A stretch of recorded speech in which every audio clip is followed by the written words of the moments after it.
Thank you for doing this. Really appreciate that.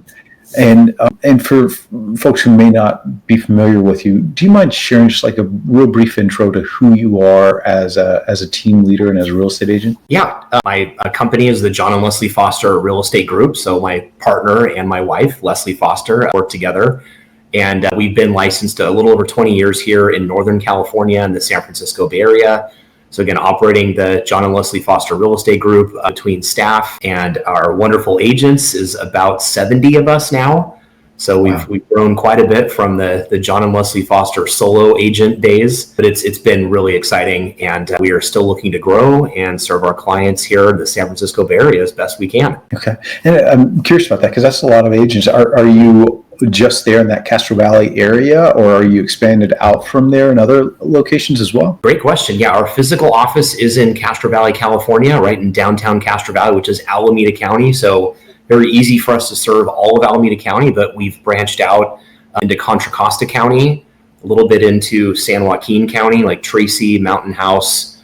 We've got an agent in Stockton, Modesto area, and now a little bit into the South Bay, primarily San Jose and a little bit on the peninsula, like Palo Alto, Menlo Park. So we have grown quite a bit into those other areas and looking to continue to do so. Yeah, you're basically taking over NorCal.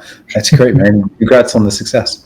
For context here, would you mind sharing your team's production, maybe like last 12 months or something like that? And what percentage of that is Zillow? Yes. So for 2024, maybe I could just say the last 12 months, roughly 300 million in volume as a team. And the percentage of Zillow is probably around 35. It could be as high as 40%, but it is roughly 35%. Okay.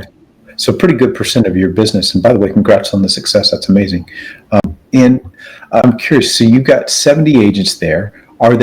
Are all of your agents Zillow Flex agents, or do you kind of have pods and teams within your team that work that kind of lead? Great question. Yeah, we do not have all the agents on Zillow Flex, and that is primarily for the reason that we want agents to opt into it.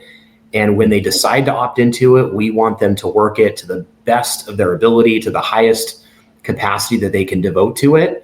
And within our team, as far as our culture goes, we want them to adopt Zillow Flex as a pillar. And we also, we want to be good coaches to these incredible agents too. And if they say, well, I've got 10 pillars already, we want to add Flex, that's probably not going to work out because they're diluting themselves so much that they won't be able to devote the proper attention and resources to Flex. So to answer your question, we've got a little over half of our team actively working Flex. And again, those that have decided to actively work it, we really want them to treat it with a high level of degree of importance as a pillar of their business. Okay. And so I'm curious. So, congratulations. I've just joined your team. I pray for you, my son. But I'm going to be an agent on your team.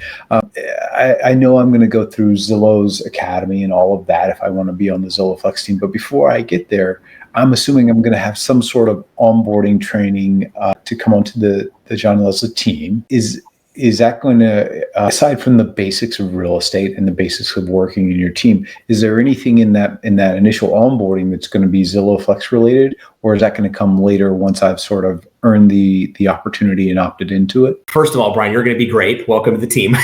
And yes, we truly believe that the onboarding sets the stage for who we are as a company and who the importance that we bring to each agent as far as we want to help them grow with their business. And in regards to Zillow Flex specifically, if they've identified that, yes, I want to have this be a pillar of ours, we use Trainual for onboarding, which I think a lot of teams do. And there's some specific modules that we've created within Trainual, a lot of it from myself, some of it with our sales manager, some recorded calls just to get their feet wet with it. But we've also identified that while as good as Trainual is, it's really just setting some of the building blocks for getting started with Flex.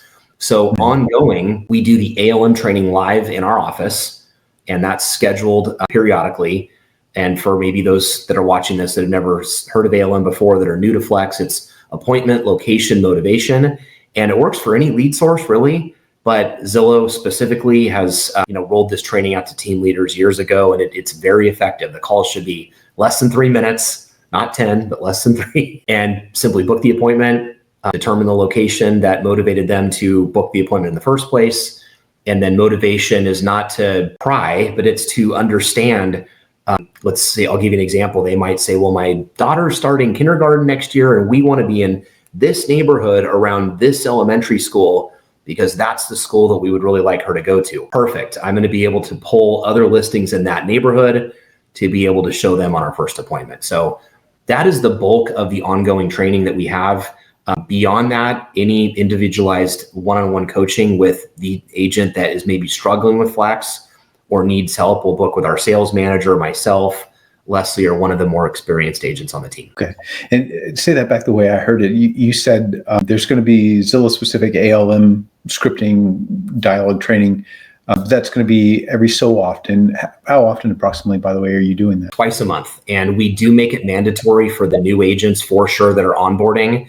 And we ask some of our more experienced agents to participate so that they're hearing it from me, from our sales manager, from an experienced agent who's actively working Flex, and hearing it from all sides that, they can maybe adopt the style that they think is right for them. But we definitely believe that doing it ongoing is pretty critical to the success of the program. So you're going to do that training twice a month, and you're having the newbies especially come.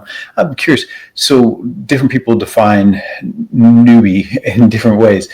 Some team leaders define it as before you do this many transactions. Some define it as a time period on the team. How do you define it? It's such a hard question to answer. I mean, I can say within our team agreement, we consider an agent to be new if let's say they just got their license, for sure the first 3 transactions. And they're actually assigned a mentor on our team, and that's again for the first 3. Some agents will elect to, can you please continue the mentorship program with me? I've closed 3, I still need help, no problem. Outside of that 3, some agents just are naturals and they just run with it, and they really succeed at a high level in the early stage of their business. We've had brand new agents make 6 figures with Flex alone in their first year being licensed. Others need a little bit more time and they feel like they need to learn more. Not saying that's a bad thing. We have found the agents that just jump in, maybe leap of faith is the right way to say it. They are following the training, they are following the scripting, but they're willing to just leap of faith and jump into it. Take the calls, book the appointments, figure it out as they go, and then relying on the team for assistance as they progress through each step of the transaction. So it's a really hard question to answer, Brian, because I just see a range of answers across the board depending on who the agent is. So we try our best as a team to just work with each person individually and give them the help they need as they need it. So we're going to go through the Trainual, your learning management software. We're going to do the ALM scripting and dialogue every couple of weeks. Are there other either accountability meetings or training sessions on an ongoing basis that I, as a member, especially on the Zillow Flex side, I, as a member of the team, am going to go through with you? Yes. And we try to get the attendance rate as high as we can on this. We have a weekly sales meeting, which we could talk about briefly real quick first. In our weekly sales meeting, we love acknowledging we call it the winning agent movement, but we love acknowledging agents that are winning. So for example, if there's an agent, in this case, specific to Zillow Flex, that got an offer accepted, we'll ask them to just share a brief story as to any objections or obstacles that they had to overcome. Like maybe the Zillow buyer wanted to look at homes, but didn't want to get pre-approved with the lender. Well, can you share with the team, what steps did you take or what dialogue did you have with that buyer to get them to take the next step and get pre-approved? And through sharing those stories, it'll inspire and educate other team members to go, oh my gosh, I need to do that. I've got the same problem with the same buyer that doesn't want to talk to the lender, but they're asking me to look at homes every weekend. So it's things like that where they hear real stories from real agents that are in the trenches just like them, that the light bulb goes off and they go, okay, this is what I need to do. In addition to that, we do have weekly trainings on a variety of topics. Truthfully, not all specific to Zillow Flex, but all obviously very real estate related: objection handling, scripting and dialogues, how to show up to an appointment with a buyer prepared. That isn't specific to Zillow Flex, but it is, in the sense that the agents that show up with, we don't want our agents spending 4, 5, 6 hours prepping for one buyer appointment. It's not time efficient, but we've trained our agents on how to prepare for your appointment efficiently. Yet when you do show up, you've got all the information that you need. And if you don't have all the answers, at least you know how to go find them with whatever answers the buyer is asking of you at that point. As an aside, And no is a perfectly acceptable answer. After our call, probably tomorrow, I'm going to Slack you and I'm going to ask for some of the things that you tell me about. I'd love to see, like, if you have a module or whatever on how to prepare for a buyer appointment. I'd love to see that. But again, if no is a perfectly acceptable answer, or if it's not in a shareable format, that's okay too. Yeah, I can share. I'm just making a note for myself. So you said that's your, did you say weekly team meeting that you do? Yes. Okay. And are there any other like huddles or accountability meetings that the group is going to go to? Yes. So in fact, we have it actually tonight. It's a call night, and that has been extremely effective in agents. And truthfully, some of the new agents will sit and watch. And I tell people, listen, you're here on your own will to learn and to grow your business and move the needle on, you leave tonight with new appointments set with new people or people you've met with before that maybe took a break for a while and you're re-engaging them. Some agents will sit and just listen, and they will leave. Maybe they didn't make a call because they're brand new and they just want to absorb from some of the more experienced agents. But the agents that dig in and make the calls on call night, they're around with their peers. The energy's good. We're making calls. We're setting appointments. We're congratulating somebody for maybe handling an objection with a buyer that says, I really want to wait. Well, tell me more about that. And we're not there to pressure someone to go look at homes with us, but what would waiting do for your ultimate goal of purchasing a home? If you don't mind sharing that, we'd love to hear. And just trying to draw out information out of these buyers. And ultimately, when they say they want to wait, oftentimes what we've learned is that there is a level of fear there that maybe they just need to file their taxes. Well, they've already got an appointment in like 2 or 3 weeks with their CPA to file their taxes. And there's no harm in starting to look at homes now, not to go out and make offers, but just to become familiar with the market. So it's learning some of these scripts and dialogues to get the wheels in motion on going to meet with buyers, showing homes. Ultimately, they will make offers. So those call nights that we've done have been awesome for that. How often are you doing this? Minimum of once a month, sometimes more often, but we have like a standing once a month. And are those calls to my sphere? Are those calls to the Zillow lead pool? A little bit of everything? We've done different things as far as the theme of the call night. Tonight's call night that we're happen to be doing is specific to Zillow. We do want to revive a lot of these buyers that we know came in primarily, a lot of them pre-high rates. And we got some news from the Fed today. We expect more good news from the Fed, which ultimately I think will bring rates in. So we want to kind of capitalize on that tonight and just ask if they saw the news on the Fed rate cut today, and really do they have any questions about that, any concerns, how that might affect them and their upcoming home purchase, and just get that dialogue to start happening. That's very smart. I love capitalizing on that. That's really smart. Is that just going to be I think you said 27 people on the Zillow Flex team, or is that going to be the full 70? Great question. This call night tonight we just invited the Zillow team. Okay. Anyone could participate. We're not trying to exclude anybody, but the theme for tonight is specifically to call leads that have come in through Zillow. So we do want to focus on that. I like it. So that's going to be monthly. I'm curious, when it comes to metrics and accountability, are you doing any sort of group setting conversation with your Zillow Flex team in particular about what you're seeing in terms of trends, metrics, things of that nature? Do you scoreboard it out and let the winners at the top tell everybody what they're doing, all that kind of stuff? We do. We do have, there's different groups. We have categories as far as production that we try to keep maybe similar groups at similar levels in their business and similar levels of production together. We feel like it really does help them understand what other agents are doing that are at a similar level in their business as they are, sharing ideas, etc. And we do use Sisu to track everything, which is from our CRM, which is Follow Up Boss. The first metric, as you probably are aware, is number of conversations, and it tells a story. Every single time conversations are high, appointments are high, offer rate is high. Funny? Isn't that funny? Wow, what a concept. Conversations are low, appointments are low, everything else, it's a trickle down effect. So we do look at Sisu. It's not to make anybody feel bad. It's not to punish them. It's just to be aware. I think like any good coach, I've had the pleasure of working with a lot of great coaches, and sometimes opening up your CRM, it tells a story that we don't like. But if we really hired a coach to challenge us, that's exactly the data and the information that we need. to adapt, make the changes necessary, and move on. And then I'll just finish with this, that to back up the Sisu data, we do look at the Zillow dashboard as well and some of their metrics. Obviously, Sisu is going to track all of their business outside of Zillow, but the Zillow dashboard is going to show metrics just specific to Zillow. And again, all we do is look for, no one's in trouble, it's not a punishment, but we look for the indicators that identify the gaps in our business that we need to fill and do better on so that we can get the numbers where they need to be. I like that very much. And it sounds like you kind of follow along with the philosophy of praise in public, criticize in private.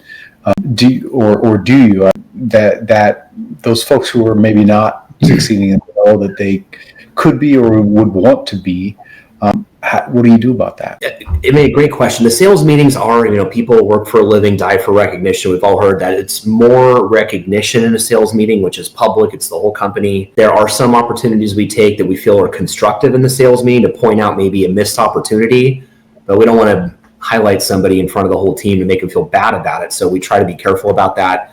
The more smaller settings, and then I guess one thing to add, Brian, you said, what else do we do to help the agents? We do, with our sales manager, one-on-one check-ins monthly, when that's with every agent. Some of them are on vacation or whatever, so it's maybe not every agent every month, but we try to make it that way. And that is, gloves off, and it's always constructive. But if the agents are really showing up to their check-in to move their business, they should want us to be honest and share the numbers with them and the opportunities that we see for them to improve on. Take that information with them, not leaving in a way that they feel bad. We tell them in the beginning of the check-in, leave this check-in excited about identifying the opportunities in your business that you can capitalize on. And for the most part, I think agents have adopted that mindset to the best of their ability. And you say that check-in is the one-to-one. And how often did you say you do that? Every agent once a month. It's a lot of work. It has been extremely effective on boosting their numbers. And so some agents cancel, some agents don't show up. That's not often, but so do we meet with every team member every month? No, for a variety of reasons, but it's definitely a bulk of the team every month to kind of give our sales manager a little bit of a break through that. I believe it's quarterly. We do group check-ins, and that kind of fulfills that need to meet once a month. But again, they're groups of agents that are at similar production levels to each other. And that has seemed to work very well. And if I'm in one of those kind of upper echelon groups, does that mean I'm not going to do a one-to-one with you, or I'm going to do that group kind of check-in in addition to my one-to-one check-in? Yes, good question. So we typically do the group check-in quarterly, and that month that we do the group check-in, that does replace the one-on-one for that month. Ongoing, it would be once a month. Okay. All right. Yeah. And is that group check-in, is that reward, mastermind, or just a separate kind of accountability conversation with them, or a little bit all therein? Yeah, I would say for the agents that are in that top producers category, they're looking for strategies. They don't need help with conversion. That's why they're at that upper echelon. And so, for example, some of the talks we've had in these upper producing groups is utilizing a showing agent. How would you compensate a showing agent? Because the problems they're dealing with are different. They're going, I'm selling 5 or 6 homes a month and I need help. Well, you can bring in a showing agent, and there's a model for that. There's a compensation that's paid to that showing agent, and the lead agent doesn't want to disappear. The showing agent wants to play a supportive role, but the logistics of how that works, we'll talk through that. I've got models that have been very effective that I will share with them and say, I would recommend you use this or something very similar. So we'll have conversations around things like that, where the lower producing or maybe newer agents, they need to have a lot of discussion around effective appointment booking, confirming the appointment. We usually, in our team lead playbook, which we have a whole process written out in our playbook of how many times the lead should be contacted. And then you've booked an appointment, which is like, yay, let's celebrate that. Well, do you confirm? How many times do you confirm? Or do you call them to confirm? Do you text them to confirm? Do you email? So we have strategies around all of that so that when the agents follow that process, the flake factor, the buyers that are not showing up is so low. Or our appointment rate, which is another metric in Sisu, is extremely high for our team. So interesting you say. So one of the reasons why I do what I do as a process for building training, and why I ask my team to do it as well, interviewing multiple people on a given topic, is the point counterpoint of things. And a lot of it is personality driven too. And at this level, there's no necessarily wrong answer. You're all crushing it. But I was talking with another team leader yesterday, and he said, I do not want my agents confirming appointments. And his rationale, which was a surprise to me because I'm a confirmer, right? I'm a confirmer. But I think I get where he's coming from. What he said was that just gives the potential client an opportunity to back out. I'm just going to assume that they show up. And does he have cancellations or people who don't show? He does. Is it more or less than somebody who's confirming and the person just flakes anyways? I don't know, but it's very interesting you say that, because he was very resolute about it, and I believe him for him. I do. I'm curious, when you talk about your agents and the check-ins, what am I bringing to that conversation as your agent? Again, I'm there on your Zillow Flex team, and then what are you bringing to that conversation? Literally, like numbers, printouts, data. And what's the format of that conversation? I love that question. So we do, and that's actually a really good question, because I know that there may be some teams here that maybe do check-ins, but there's no structure around it. And I think I might be able to help with that. Not that ours are perfect, but yes, we absolutely have a structure. So it's the basic framework for a check-in. The deliverable or the action item we're asking of the agent is whatever their pillars are. It may be Zillow Flex. If it is, that's great. If it's social media, if it's geographic farming, whatever the pillar is, bring us the numbers that are new, I would say last 30 days, of whatever the metrics are to support your pillar being successful. If it's geographic farming, how many pieces and how many touches did your farm get in the last 30 days? If it's social media, how many DMs did you send through your Instagram or Facebook or whatever it is over the last 30 days? If it's Zillow, how many appointments did you go on? So we're going to touch on the metrics that we know need to be successful around each pillar. So it's all of that. It is what book they're currently reading, what real estate related event is on their calendar and book that they're going to next. And it doesn't need to be that month, but it could be EXPCon or a coaching event or whatever. How many sales meetings they've showed up to in the last 30 days. How many training meetings they've showed up to in the last 30 days. And we track the attendance too. We don't necessarily need to ask them that, but we found that when we're asking it, it makes an awareness of, oh, I've only been to one sales meeting this last month. So those are all the deliverables we ask the agents for. The deliverables we will bring to them is a pre-printed dashboard, if you will, of or snapshot of their business over the last 30 days. And we want to review that and ask them if they're excited about their goals that they've achieved in the last 30 days. It's what they expected or they're disappointed. And that's how many conversations, how many appointments we will show them, because a lot of them don't know. You went on X number of appointments, and as a result of that, you closed X number of transactions from those appointments. And then we will open up a dialogue around all of the metrics into real life conversations of how they feel about it, what changes they would like to make, and then what coaching we can offer them around all of that, so that the next check-in, and the whole goal for the agents that really take it seriously, is their business should be growing month after month after month if they implement the things from each check-in. Now, is that a perfect process? No, but for the agents that really take it seriously, you can see the results, and it's pretty exciting. Yeah.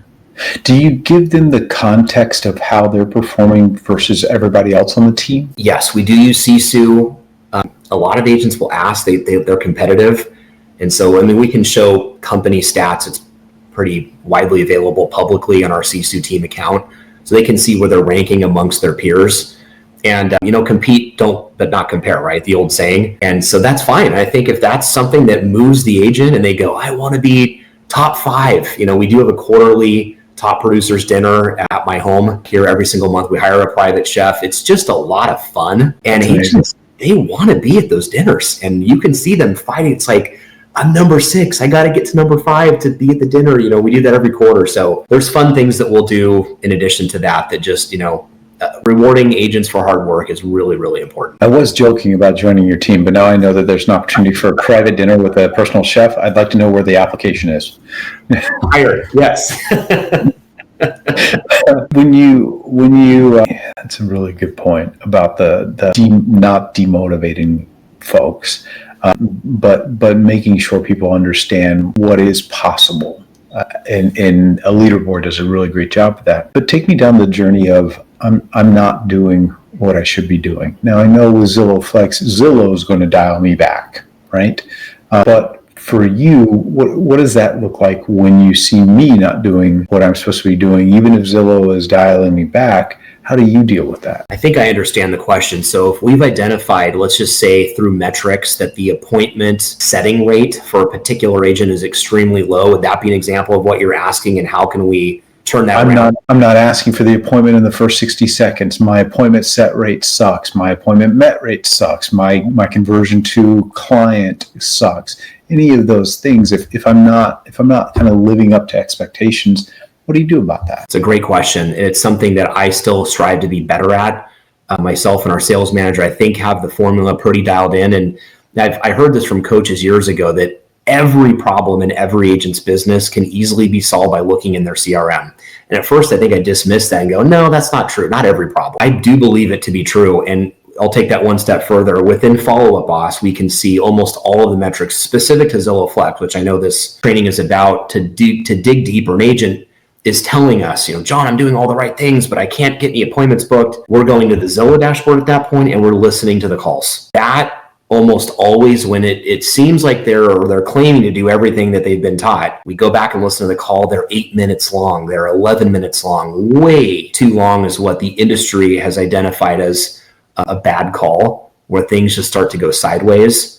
Or they're starting to talk about loan options and pre-approvals and escrow and title. It's down in the weeds and the rabbit hole that just statistically over the years, not just me, but I think industry-wide, we've identified those calls are not effective. It's got to be ALM, less than 3 minutes, book the appointment, confirm the appointment, show up, build the rapport, build the trust, understand their goals and their timing, and react accordingly to them and their goals until they take the next steps required that we know will ultimately get them writing offers. Of course, they're pre-approved at that point, ultimately getting the offer accepted. So listening to those phone calls, if a team leader is not doing that, absolutely tell a story that maybe Follow Up Boss or the CRM will not. I want to ask you one last question, and that is, if you had a room full of the best Zillow Flex team leaders in the world, which you kind of do, what's the one problem that you would want to bring to them to help them, get them to help you solve for you? In regards to the whole program itself? For your team in particular, specifically for Zillow,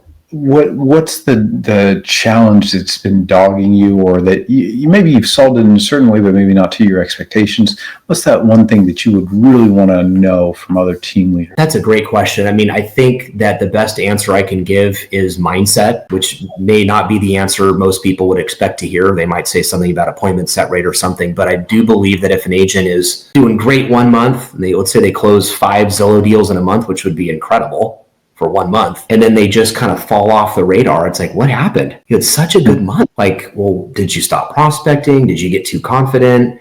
Did you forget about the activities that you clearly participated in that got you those 5? Like, what was it? So I think, Brian, it all comes down to mindset. I think as leaders, what can we do? What are we doing? What are we not doing to just keep the mindset sharp? And I've always said you can't motivate somebody, but I do think you can inspire them. How can we inspire? So this maybe is the question, Brian. How can us as leaders inspire the agents better so that their mindset always stays in the place that it needs to be for them to do the activities that they know are required to achieve their goals, number one, and to continue to grow in this business, which you and I talk to a lot of agents. If you ask 10 of them, or do you want to continue to grow your business? I think overwhelmingly all 10 are going to say yes, or at least a strong 90%. So I think it comes down to mindset, Brian, honestly. That's a really good one. That's a tough one too, especially in sales, maintaining that kind of top level mindset.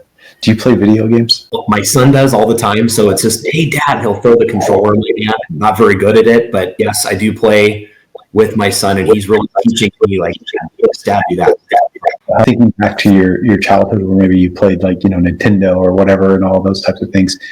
Once you beat the game, did you keep playing? I did play a lot of it as a child. Yes, as the Super Mario Brothers. But no, you're right. You kind of put the game aside and you lose interest, right? Yeah. Once you feel like you've beat the big boss, why am I still here? right?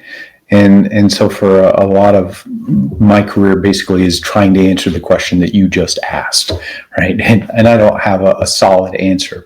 What I've come to learn though is that anytime somebody feels like they beat the game, they're out. And so how do I keep moving the goalposts a little bit, but in a way in which nobody's going to cry foul, and everybody's going to understand why that goalpost keeps moving. And there's going to be different answers for different kinds of training and things that you're trying to accomplish. But I suspect somewhere in there is probably the answer. And as I'm talking to team leads with Zillow Flex, if I hear somebody who's got a really good answer to that, I will definitely connect you to. So that you guys can learn from one another. And speaking of learn from one another, thank you, man. This has been an amazing conversation. I really appreciate you taking the time to do this. I appreciate it very much, the opportunity, Brian. Your questions were extremely well thought out, and my pleasure. I hope that something that was said here by both of us is able to add value to somebody else's business.